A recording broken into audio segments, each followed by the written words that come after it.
ጤና ይስጥልኝ እንደምንውላችኋል ውድ ተመልካቾቻችን ከአባይ ቴሌቪዥን የሚተላለፍላችሁ የዕለት አርብ ግንቦት 28 ቀን 2018 ዓ.ም ዜና ላፍታ የመረጃ ሰዓታችን ተጀምሯል።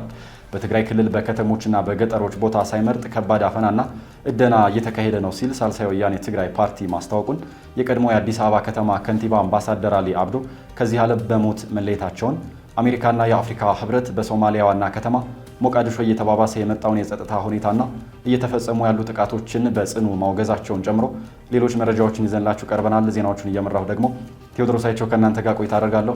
አብራችሁን ቆዩ። በትግራይ ክልል በከተሞችና በገጠሮች ቦታ ሳይመርጥ ከባድ አፈናና እደና እየተካሄደ ነው ሲል ሳልሳይ ወያኔ ትግራይ ፓርቲ አስታወቀም።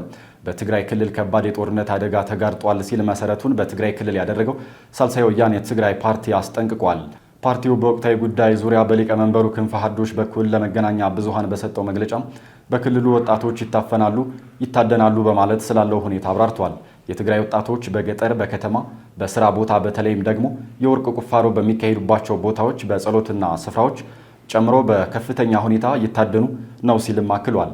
ለአብነትም በአክሱም ከተማ እናቱን እያሳከመ ያለ ወጣት መድኃኒት ሊገዛ በወጣበት በታጣቂዎች ታፍኖ ተወስዷል ሲልም አክሏል።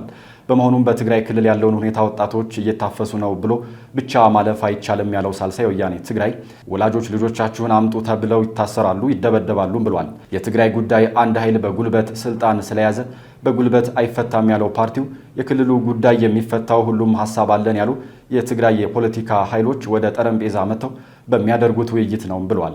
ስለሆነም ሁሉንም ያቀፈ የሽግግር መንግስት በመመስረት የትግራይን ችግር መፍታት ይጠበቅብናል ብሏል። አሁን ባለው ሁኔታ የትግራይ ክልል ጦርነት መሸከም አይችልም ያለው ፓርቲው ይህንን ጦርነት ለማስቀረት ደግሞ ሁላችንም ልንተባበር ይገባል ሲል ጥሪውን አቅርቧል። ከ30 ሺህ በላይ ወጣቶች በየወሩ ከትግራይ ተሰደው ይወጣሉ ያለው ሳልሳይ ወያኔ ትግራይ ፓርቲ አሁን ላይ በትግራይ ክልል ህጋዊና ቅቡል መንግስት የለም ሲልም አስታውቋል። የቀድሞ የአዲስ አበባ ከተማ ከንቲባ አምባሳደር አሊ አብዶ ከዚህ ዓለም በሞት ተለዩ። የአዲስ አበባ እስልምና ጉዳዮች ከፍተኛ ምክር ቤት አምባሳደር አሊ ባደረባቸው ህመም ምክንያት በሕክምና ሲረዱ ቆይተው ዛሬ ሌሊቱን ማረፋቸውን ገልጿል። የቀብር ስነ ስርዓታቸው በዛሬው ዕለት ዳለቲ አካባቢ በሚገኘው የሙስሊሞች የቀብር ቦታ ቤተሰቦቻቸው፣ ወዳጅ ዘመዶቻቸውና የመንግስት የሥራ ኃላፊዎች በተገኙበት እንደሚፈጸም ተገልጿል። አምባሳደር አሊ በአርሲ ደረ ከተማ ከአባታቸው አቶ አሊ ሶለይማንና ከእናታቸው ከወይዘሮ አጸዴ ወልዴ ማርያም የተወለዱ ሲሆን ከትዳር አጋራቸው 3 ሴቶችና አንድ ወንድ ልጅ ማፍራታቸው ተገልጿል። ከ1990 እስከ 1995 ድረስ አዲስ አበባን የመሩት አምባሳደር አሊ 27ኛው የአዲስ አበባ ከተማ ከንቲባ በመሆን አገልግለዋል። ምክር ቤቱ አምባሳደር አሊ አብዶ በሥራ ዘመናቸው ሁሉ ሀገራቸውንና ሕዝባቸውን በቅንነት በታማኝነትና በታታሪነት ሲያገለግሉ እንደነበር ገልጿል። የአምባሳደር አሊን ህልፈት ተከትሎ የአዲስ አበባ ከተማ ከንቲባ አዳነች አቤቤ በማህበራዊ ትስስር ገጻቸው በአምባሳደር አሊ አብዶ ህልፈት ህይወት ጥልቅ ሐዘን እንደተሰማቸው ገልጸዋል። አምባሳደር አሊ አብዶ 27ኛ የአዲስ አበባ ከተማ ከንቲባ በመሆን እንዲሁም በሱዳንና በናይጄሪያ የኢትዮጵያ አምባሳደር በመሆን ሀገራቸውን ያገለግሉ የሀገር ባለውለታ ናቸው ሲሉም ከንቲባዋ አስፍረዋል። የአዲስ አበባ ከተማ እስልምና ጉዳዮች ከፍተኛ ምክር ቤትና የአዲስ አበባ ከተማ ከንቲባ አዳነች አቤቤ ለአምባሳደር አሊ ቤተሰቦቻቸው፣ ለወዳጅ ዘመዶቻቸውና ለመላው ህዝብ መጽናናትን ተመኝተዋል።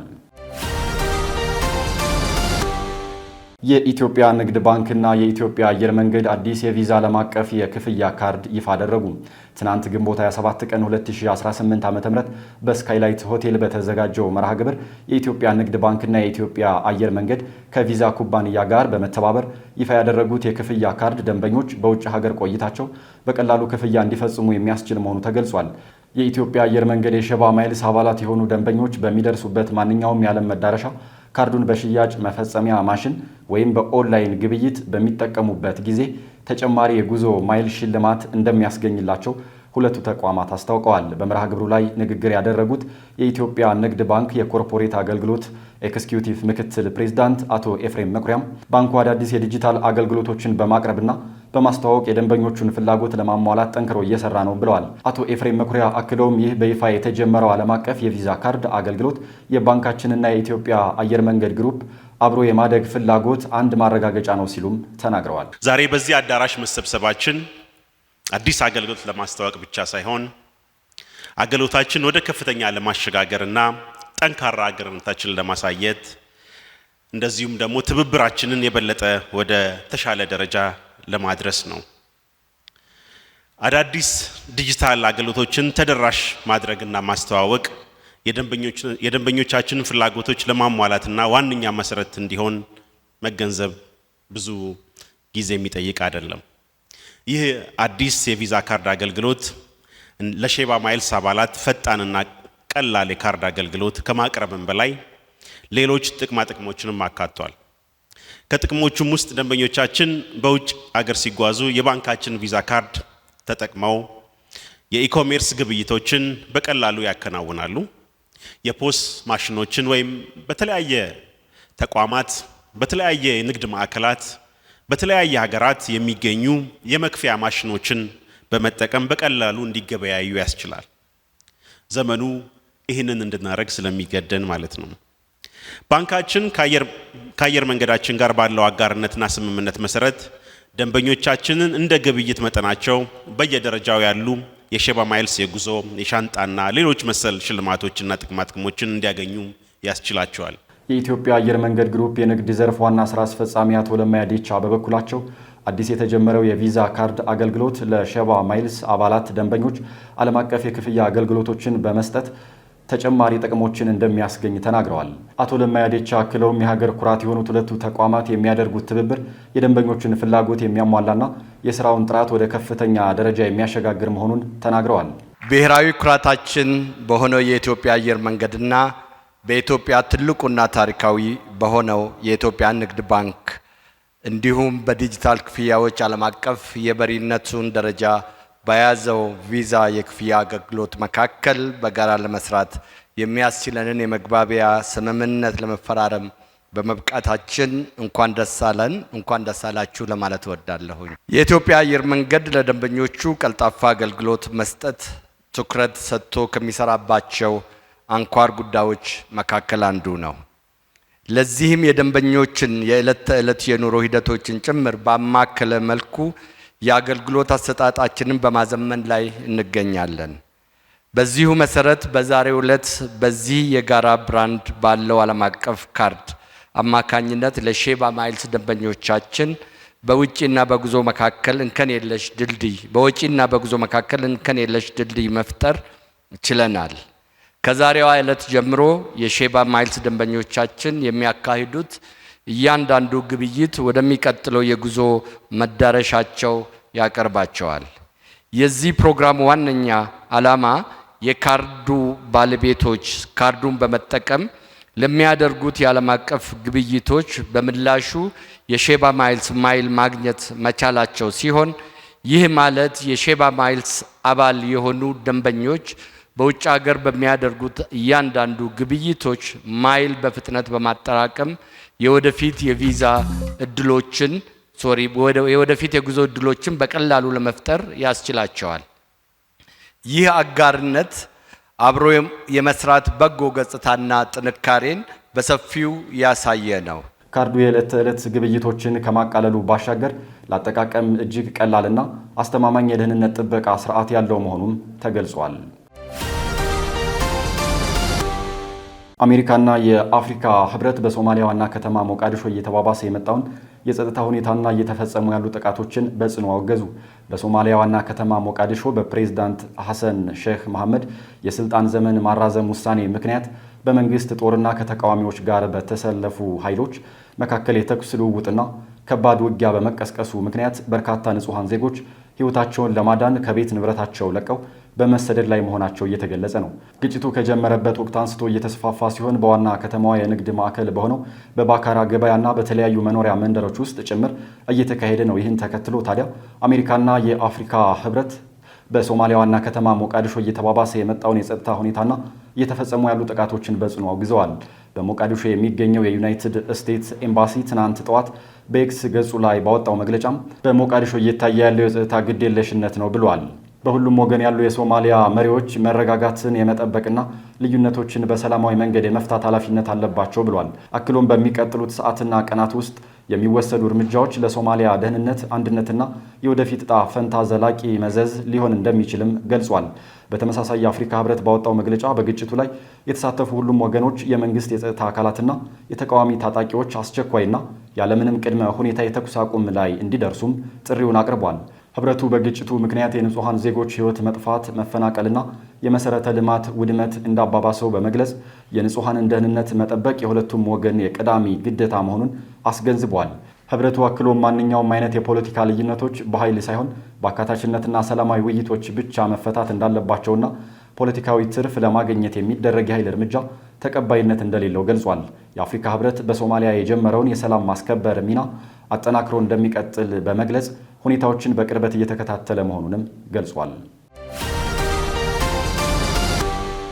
እስራኤል በሊባኖስ የምታደርገውን ጥቃት በከፈተችበት ወቅት ሄዝቦላ የተኩስ አቁም ጥያቄውን ውድቅ ማድረጉ ተሰማ።